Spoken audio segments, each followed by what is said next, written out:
క్రాంతి కుమార్ గారు, వీళ్ళందరిది బెజవాడ, వీళ్ళందరిది. ఎందుకంటే స్వాతి లాంటి ఒక సినిమా క్రాంతి గారు ఎలా చేసి ఉంటారబ్బా అని అనుకున్నా. నేను అప్పుడు కొత్త ఇండస్ట్రీకి, అంటే ఇండస్ట్రీ కాదు, ఇండస్ట్రీకి వచ్చిన తర్వాత ఆయనతో ఒక సినిమా చేసినప్పుడు స్వాతి లాంటి సినిమా ఈయన తీశారని అనుకునేవాడిని. పాడుతా తీగ సినిమా, ఆయన డైరెక్టరు, నేను ఆర్టిస్టు. అలాగే ఒక డిఫరెంట్ ఫిలిమ్స్ ఆయన చాలా చేశారు. క్రాంతి కుమార్ గారు ప్రొడ్యూసర్గా చేశారు, డైరెక్టర్గా చేశారు. అలాగే ఈయన బెన్నీ గారు, ఇతనిలో ఏదో తెలియని భావాలు ఉన్నాయి, చెప్పరానికి కూడా చెప్పలేడు కూడా ఆయన. కానీ ఎవరైనా చెప్తే వింటే ఇదే అనుకునే రకం అనమాట ఈయన. ఇదే తీయాలి, నేను ఇదే తీయాలి అని అనుకునే టైపు ఈయన. సో అలాగే డైరెక్టర్ గారు మురళీ గారు, నాకు స్క్రిప్ట్ చెప్తా ఉన్నప్పుడు, ఆఫీస్కి వచ్చినప్పుడు స్క్రిప్ట్ చెప్తా ఉన్నప్పుడు, సరే ఎక్కడా పనిచేసిన అనుభవం లేదు అని అన్నారు. స్క్రిప్ట్ ప్రొడ్యూసర్ గారికి నచ్చింది అన్నారు. డబ్బులు పెట్టేవాడికి డెఫినెట్గా బాగుంటేనే పెడతాడు కదా అనే ఉద్దేశంతో విన్నాను. చాలా బాగా అనిపించిందండి, చాలా బాగా, చాలా దగ్గరగా అనిపించింది. మన సొసైటీలో ఉండే ఏవైతే ఇప్పుడు ఊరికే పైకి మాట్లాడుతున్నా కానీ ఇంకా దాని తాలూకు ప్రభావం ఒక పాయిజన్ లాగా అలా కంటిన్యూ అవుతానే ఉంది వ్యవస్థలో. అదే కులం, ఆ కులం పోదు ఎప్పటికీ, కనీసం పోగొట్టడానికి ప్రయత్నం అంటూ జరుగుతూనే ఉంటుంది. అలాంటి ఒక ప్రయత్నమే దండోరా. ఖచ్చితంగా చాలా బాగుంటుందండి సినిమా, చాలా బాగుంటుంది. ఆర్టిస్టులుగా నిజంగా ప్రతి ఆర్టిస్ట్కి, ఇందులో పనిచేసిన వాళ్ళకి ప్రతి ఆర్టిస్ట్కి పండగే పర్ఫార్మెన్స్ చేయటానికి. లైక్ బిద్దమాధవి గారు అంటే మలయాళీ ఆర్టిస్టులు చాలా బాగా చేస్తారు, తమిళ వాళ్ళు చాలా బాగా చేస్తారు అనుకుంటే కాదు. వాళ్ళకంటే బాగా చేసే ఆర్టిస్టులు తెలుగులో చాలామంది ఉన్నారు అని అనటానికి ఈ సినిమా మీ అందరి ముందుకి రాబోతూ ఉంది. అదైతే నిజం. చాలా బాగా చేసింది తను, చాలా బాగా చేసింది. తన ఫేస్లోనే ఏదో ఒక తెలియని మ్యాజిక్ ఉంటుంది. క్యారెక్టర్లో అంత బాగా ఇన్వాల్వ్ అయిపోయి చేశారు. అలాగే నేను అనుకున్నాను నవదీప్ విషయంలో తెలుగు సినిమా ఇండస్ట్రీలో ఓ పెద్ద విలన్ అవుతాడు అనుకున్నాను నేను. అంత పొటెన్షియల్ ఉన్నటువంటి ఆర్టిస్ట్ నవదీప్. నిజమండి ఇది. తన ఐస్ దాన్ని ఇంకా ఎవరు వాడుకోలేదని నాకు ఇప్పటికి కూడా ఫీలింగ్ ఉంది. చాలా గ్రేట్ యాక్టర్ తను, గ్రేట్ యాక్టర్. నేను ముఖస్తుతికి చెప్పట్లేదు. ఆ పొటెన్షియల్ని వాడతలే. మావాడు కూడా కామెడీగా తీసుకొని వెళ్ళిపోతూ ఉన్నాడు లైఫ్లో. ఏం చేస్తాం, ఎంతకాలం వెయిట్ చేస్తాం, ఇంకా వస్తాను, వెయిట్ చేయాలి, తప్పదు. కానీ ఖచ్చితంగా అవుతాడు. చూడండి మీరు, నా మాట ఇది ఊరికే పోదు ఈ మాట, ఇదైతే నిజం. అంటే నేను ముఖస్తుతిగా చెప్పట్లేదు, చాలా గొప్ప ఆర్టిస్ట్ అండి తను, చాలా.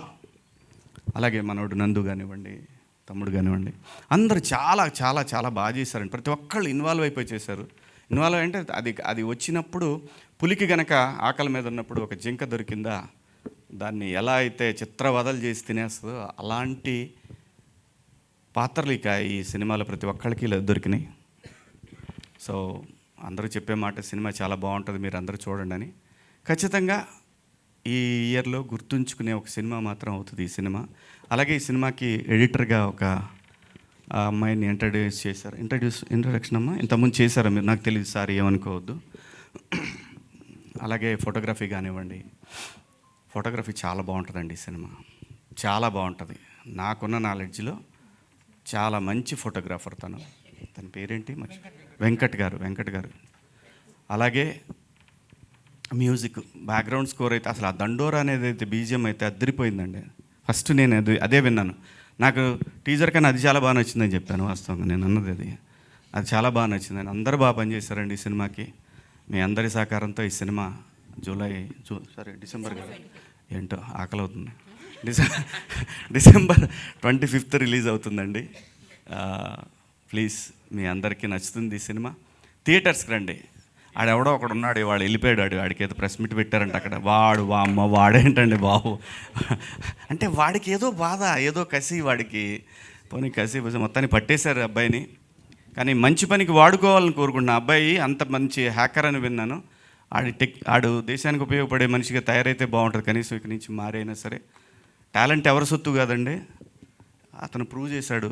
చేసింది చాలా దుర్మార్గమైన పని అయినా సరే అతని టాలెంట్ గురించి వింటుంటే వాడు నిజంగా ఒక దేశానికి పనికొస్తాడు కదా ఈ మనిషి, ఎక్కడన్నా సెక్యూరిటీ సిస్టంలో వాడు యూజ్ చేసుకోవచ్చు కదా ఇతన్ని అని అనిపించింది నాకు.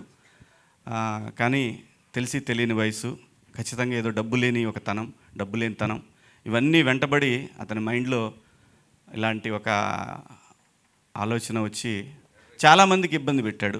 చాలామందికి ఇబ్బంది, తనకు తెలియదు, చాలామందికి ఉపయోగపడుతున్నా అనుకున్నాడు. కానీ బట్ మనకంటూ ఒక రాజ్యాంగం, దానికి లోబడి అందరం బతకాలి కాబట్టి దాన్ని వదిలేశాడు. కానీ ఇక నుంచైనా అతను మారాలని కోరుకుంటున్నాను. సినిమా థియేటర్లో ఉన్న ఎక్స్పీరియన్స్ దేంట్లోనూ ఉండదండి. మనం మొబైల్లో చూసినా డబ్బులు కావాలి, డబ్బులు కట్టాలంటే ఎంత అండి. వాడు మనం కొనుక్కునే ఇదే థియేటర్లో కొనుక్కునే చిప్స్ ప్యాకెట్ 100 రూపాయలు పెడతాడు వాడు. దాంట్లో 15-20 ఉంటాయి అన్నీ కలిపి చిప్స్.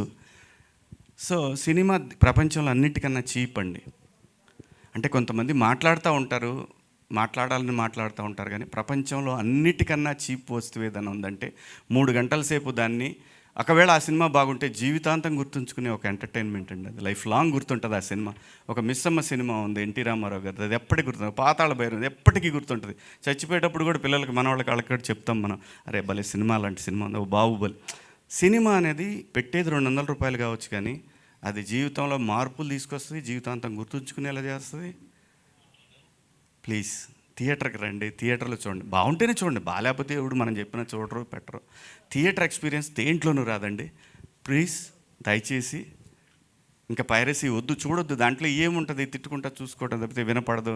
మళ్ళీ వాడిని పెట్టినోడిని తిడతా, ఈ ఎదవ మరి పెట్టినోడు కనీసం సౌండ్తో పెట్టలేదని వాడిని తిడతాం, రకరకాల ప్రాబ్లమ్స్ అన్నీ. సో ప్లీజ్ అండి, పైరసీని ఎంకరేజ్ చేయొద్దు. ఇది సినిమాకి చాలామంది పని చేస్తారు కాబట్టి వాళ్ళ జీవితాలు, అందరి జీవితాలు ఉంటాయి. ఒక్కొక్కళ్ళం ఒక్కొక్క పనిలో పడి బతుకుతూ ఉంటాం. ఎవరి బతుకు కూడా పాడవకూడదు. సో అని నేను ఒక దండోరా వేస్తున్నాను. ప్లీజ్ దయచేసి ఇలాంటివి ఏమీ ఎంకరేజ్ చేయకండి ప్లీజ్. థ్యాంక్ యూ అండి, థ్యాంక్ యూ. ఇంత మంచి అవకాశం ఇచ్చినందుకు మీ అందరికీ కృతజ్ఞతలు. ఇంతసేపు మిమ్మల్ని అందరినీ వెయిట్ చేయించినందుకు మీ అందరికీ సారీ అండి, జర్నలిస్టులు అందరికీ కూడా sorry. Thank you so much.